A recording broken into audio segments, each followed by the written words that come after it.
저는 이 나라를 국민이 진정한 주인인 나라로 재건하고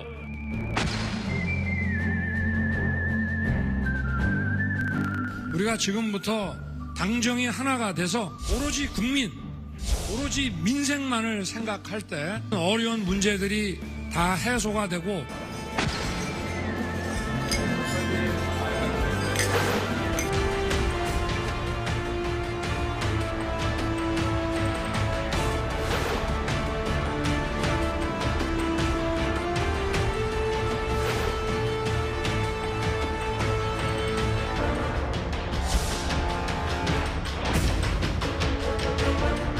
과연 정부 여당은, 책임 있는 정부 여당은 준비를 하고 있는가? 저는 전혀 안 돼 있고 사분오열되어 있다고 봅니다. 그래서 이런 부분들을 빨리 수습하고 고치지 않으면 나라는 그냥 어디로 나갈지 알 수가 없다.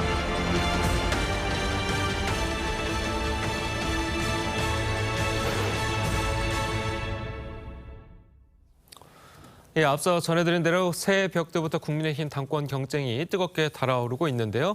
당권 주자로 거론되는 분이시죠. 안철수 국민의힘 의원 스튜디오로 모셔서 자세한 이야기 나눠보도록 하겠습니다. 안녕하세요. 네, 안녕하십니까. 자, 어제 저희가 이제 앞서서도 잠깐 다루긴 했습니다만 어제 이제 대구를 다녀오셨잖아요. 안 의원께서는 대구에서 예전에 이제 코로나 당시에 이제 그 봉사활동을 하신 적도 있었고, 예. 자, 그걸 강조하셨는데 대구가 그만큼 당권을 얻는 데 있어서 가장 좀 중요한 지역이라고 봐도 되겠죠? 우선 우리 책임 당원 숫자로 보더라도 수도권과 거의 비슷합니다. 예. 그리고 또 거기가 부산이 제 고향이고 그다음에 또 경북 영주가 제 뿌리입니다. 그렇죠. 거기에 순응한 씨 저 집성촌이 거기 있으니까요. 그래서 거기부터 인사드리고 그다음에 다른 곳을 가는 것이 도리겠죠. 자, 그런데 이제 안 의원께서는 당대표를 이제 출마하시는 분은 수도권에 이제 출마돼야 된다. 물론 이 얘기는 이제 윤상현 의원이 먼저 하긴 했는데 안 의원께서도 이 의견에 이제 동조를 하셨단 말이에요. 자, 그렇다면은 대구 경북 그리고 이제 특히 울산 지역에 이제 지역을 두시고 있는 김기현 의원을 좀 겨냥한 게 아닌가. 자, 이런 이야기가 있는데 좀 어떻게 보십니까? 전혀 어떤 사람을 염두에 두고 한 건 아닙니다. 예. 사실 지난 총선 패배를 분석을 해야 되는데요. 지난 총선의 패배는 한마디로 전체가 다 우리가 실패한 것이 아니라 예. 수도권의 실패였다. 그렇게 말씀드립니다. 왜냐하면 수도권 121석 중에서 17석밖에 우리가 못 얻었습니다. 그러다 보니까 이렇게 아주 소수 여당으로 쪼그라든 거죠. 그리고 또 다음도 마찬가지입니다. 다음도 우리가 수도권에서 절반 이상을 획득하지 못하면 우리는 여전히 소수에 머무를 수밖에 없습니다. 그런데 이미 민주당에서는 그걸 알고 있습니다.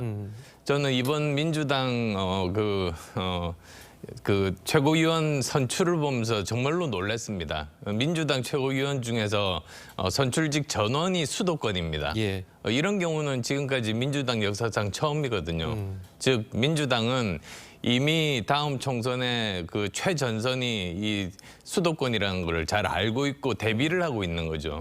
그래서 거기에 대해서 우리도 만반의 준비를 해야 된다는 그런 뜻입니다. 예.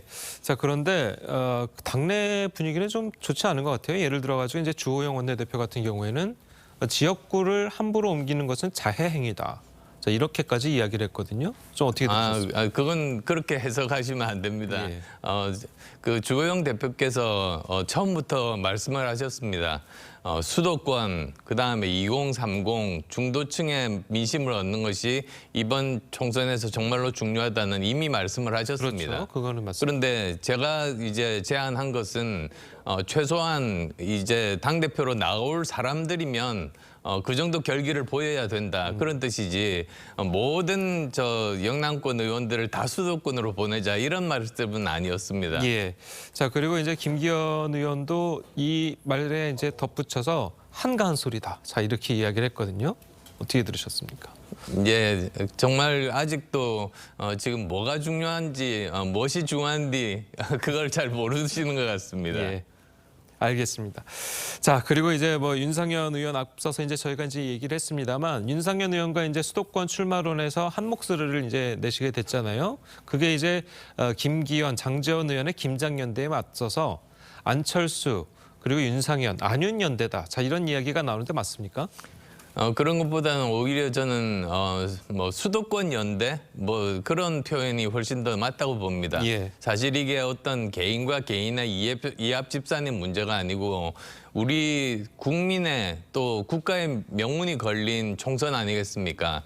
만약에 이번에 우리가 일당이 된다면 윤석열 정부는 하고 싶고자 하는 그런 개혁들을 할 수 있을 텐데 예. 만약에 우리가 2당이 된다.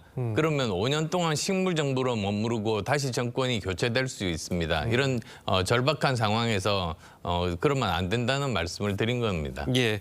자, 그리고 보면 이제 방금 이제 김장연대를 이야기했는데 이 김장연대가 이제 본인들이 이제 친윤, 그러니까 윤석열 대통령과 가장 가깝다. 자, 이것을 이제 본인의 모토로 내세우고 있는데 안철수 의원께서는 어떻습니까? 이제 친윤으로 본인께서는 분류를 하고 계십니까? 아니면 비윤으로 분류를 하고 계십니까? 저는 당연히 친윤으로 분류를 하고 있죠. 왜 예. 그러냐면 저는 이미 대통령과 단일화도 했고 인수위원장도 했지 않습니까? 예.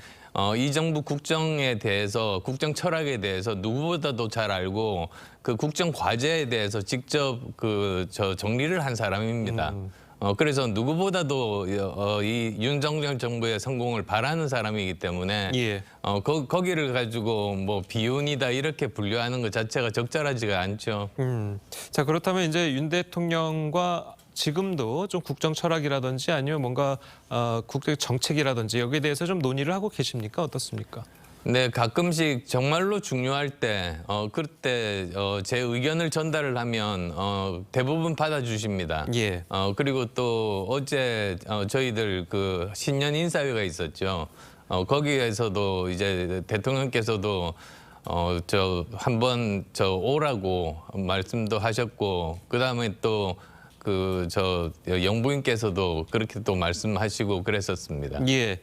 자, 그런데 그 최근에 이제 언론 보도도 그렇고 당내에서 이제 나오는 얘기도 그렇고 윤석열 대통령의 마음은 김장연대로 가 있다. 자, 이런 이야기가 있거든요. 거기에 대해서는 좀 어떻게 보십니까?